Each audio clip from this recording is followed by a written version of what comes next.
میں آپ سب کو سلام۔ پہلا کلمہ میرے ساتھ بائبل کھولیں گے جن کے پاس موجود ہے۔ لوکا کی انجیل اس کا 23 باب اس کی 34 آیت۔ یسوع نے کہا، نکال لیا سب نے؟ 23 باب اس کی 34 آیت۔ یسوع نے کہا، اے باپ ان کو معاف کر کیونکہ یہ نہیں جانتے کہ کیا کرتے ہیں۔ یہ وہ پہلا کلمہ ہے جو خداوند یسوع مسیح نے مصلوبیت کی حالت میں صلیب پر، یہ وہ پہلے الفاظ ہیں جو خداوند یسوع مسیح کے منہ سے نکلے کہ اے باپ ان کو معاف کر۔ اس کلمے کو ہم 2 حصوں میں سیکھیں گے۔ پہلے ہم اس بات کو سیکھیں گے کہ اے باپ سے کیا مراد ہے، خداوند نے کس کو پکارا، اور ان کو معاف کر، کن کو معاف کر، یہ بات یسوع مسیح نے کس حالت میں بولی، کن کے لیے بولی اور کیوں بولی۔ خداوند یسوع مسیح کو جمعے کی صبح 9 بجے کے قریب صلیب دیا گیا، اور یہ کلمہ خداوند یسوع مسیح نے 9 اور 12 کے درمیان بولا۔ کلمہ پھر سے میں دہرا رہی ہوں۔ یسوع نے کہا اے باپ۔ اے باپ سے مراد کہ خدا نے اپنے اور باپ کے درمیان رشتے کو ثابت کیا، کیونکہ کلام خدا ہمیں بتاتا ہے کہ خداوند یسوع مسیح پہ یہ الزام تھا، سردار، کاہن، فقیہ، فریسی خداوند یسوع مسیح پہ یہ الزام لگاتے تھے کہ وہ خدا کا بیٹا ہونے کا کیا کرتا ہے، دعویٰ کرتا ہے۔ وہ کہتا ہے کہ میں خدا کا بیٹا ہوں، اور خداوند یسوع مسیح نے، ہمارے زندہ خدا نے صلیب پر بھی اس دعوے کو قائم رکھا اور کیا کہا کہ اے باپ ان کو معاف کر۔ یعنی ہمارے خداوند یسوع مسیح کا پیار، اس کی دائمی محبت جو ہمارے لیے تھی، وہ صلیب پر بھی ظاہر ہوئی کہ اس نے کس طرح سے اپنے ستانے والوں کے لیے اپنے باپ سے کیا کی، معافی چاہی۔ اس نے کہا کہ اے باپ ان کو معاف کر کیونکہ یہ نہیں جانتے کہ کیا کرتے ہیں۔ اب یہ جو جملہ ہے کیونکہ یہ نہیں جانتے یہ کیا کرتے ہیں، یہ جملہ کس کے لیے بولا گیا، اس وقت اس حالت میں کس کے لیے بولا گیا؟ کیا پلاطس کے لیے بولا گیا؟ کیا سردار کاہنوں کے لیے بولا گیا؟ کیا اس عوام کے لیے بولا گیا؟ اگر ہم پلاطس کی بات کریں تو پلاطس نے صاف واضح الفاظ میں کہا تھا کہ میں اس شخص میں کوئی گناہ نہیں پاتا کہ اسے صلیب دی جائے۔ اس کا مطلب ہے کہ وہ نہیں جانتا تھا کہ یہ زندہ خدا کا کیا ہے، بیٹا ہے۔ اس کے بعد ہم عام عوام کے بارے میں سیکھتے ہیں، اس دور کے لوگوں کی بات کرتے ہیں۔ اس دور کے جو لوگ تھے وہ سردار کاہنوں کو اپنا پاسبان مانتے تھے، جیسے ہم کلیسیا ہیں اور پاسٹر صاحب ہمارے کیا ہیں، پاسبان ہیں۔ یہ ہمارے روحانی باپ ہیں، یہ ہمیں کلام کے بھیدوں کے بارے میں بتاتے ہیں، ہمیں گائیڈ کرتے ہیں، ہمیں درست رستے پر چلاتے ہیں اگر ہم میں سے کوئی بھٹک جائے۔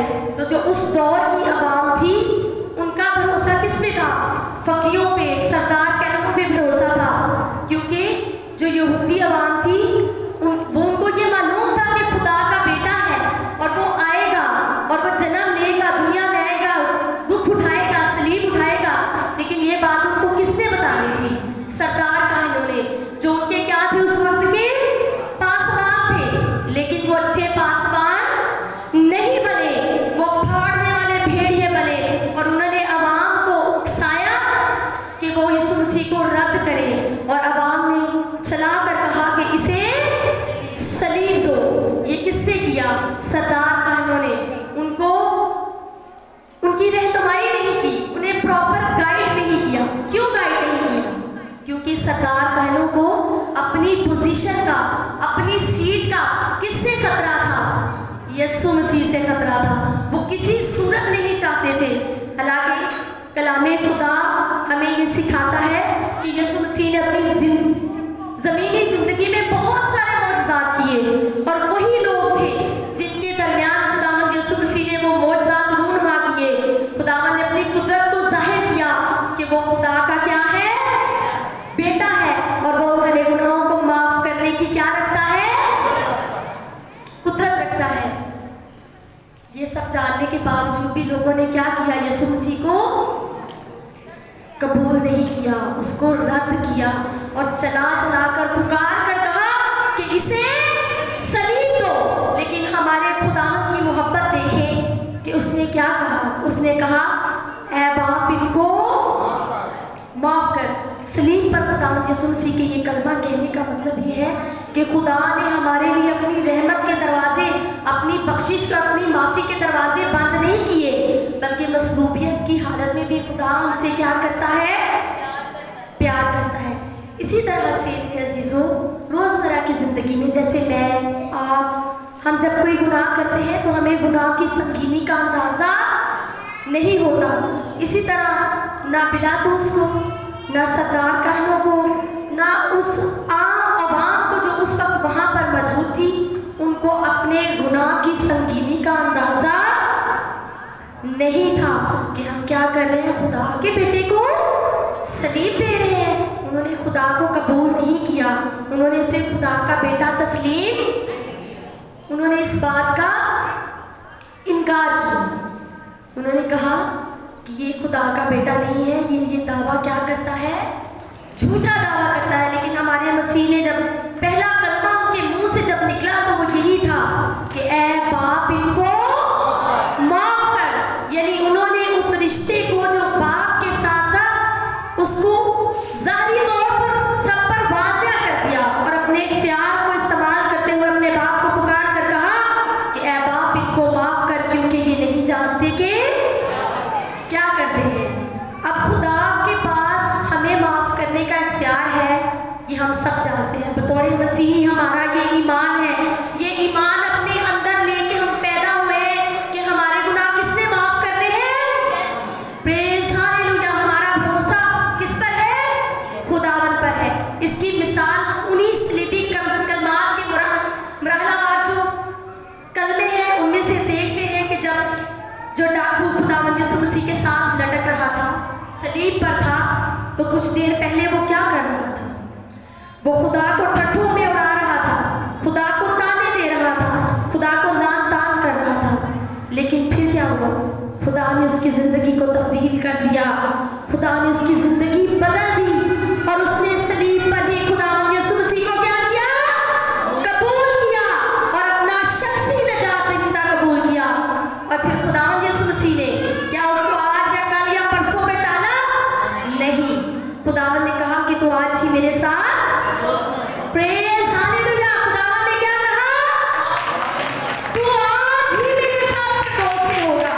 یعنی یہ خداوند کا اختیار ہے کہ وہ ہمارے گناہوں کو معاف کرنے کی قدرت رکھتا ہے۔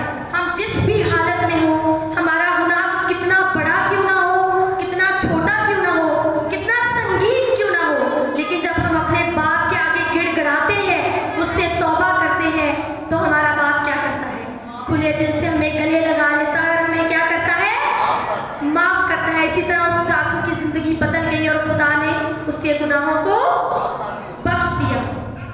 اب یہ تو پس منظر تھا اس کلمے کا جو ہم نے اس دور کے مطابق تھوڑا سا سیکھا۔ اب ہم یہ سیکھیں گے کہ خداوند نے تو صلیب پر بھی یہ بات کی کہ خدا ان کو معاف کر، کیونکہ یہ نہیں جانتے کہ یہ کیا کرتے ہیں۔ تو ہم جو کہتے ہیں کہ ہم فالوور آف کرائسٹ ہیں، ہم جیزس کے پیروکار ہیں، ہم یہ کہتے ہیں نا، بارہا کوئی ہم سے پوچھے، کسی بھی جگہ پہ پوچھے تو ہم بڑے فخر سے، یہ آواز بلند آواز سے ہمیں کہنا بھی چاہیے، ہم یہ کہتے ہیں کہ ہم کیا ہیں؟ مسیح کے کیا ہیں؟ تو جن کا پیروکار اگر اس حالت میں بھی اپنے ستانے والوں کے لیے دعا کر سکتا ہے، تو کیا ہماری زندگیاں تبدیل نہیں ہونی چاہیے؟ ہمارے رویوں میں چینج نہیں آنا چاہیے؟ ہمیں بھی اپنے ستانے والوں کے لیے کیا کرنی چاہیے؟ دعا کرنی چاہیے۔ میں اور آپ، ہو سکتا ہے ہماری وجہ سے کوئی دکھی ہو، کوئی پریشان ہو، یہ انسان ہوتے ہوئے یہ انسانی فطرت ہے کہ کہیں نہ کہیں ہم سے غلطی ہو جاتی ہے، تو کیا ہمیں اپنے ستانے والوں کو معاف کرنا چاہیے؟ اگر ہم دوسرے مصاحب کی بات کریں تو وہ کہتے ہیں آنکھ کے بدلے آنکھ، دانت کے بدلے دانت،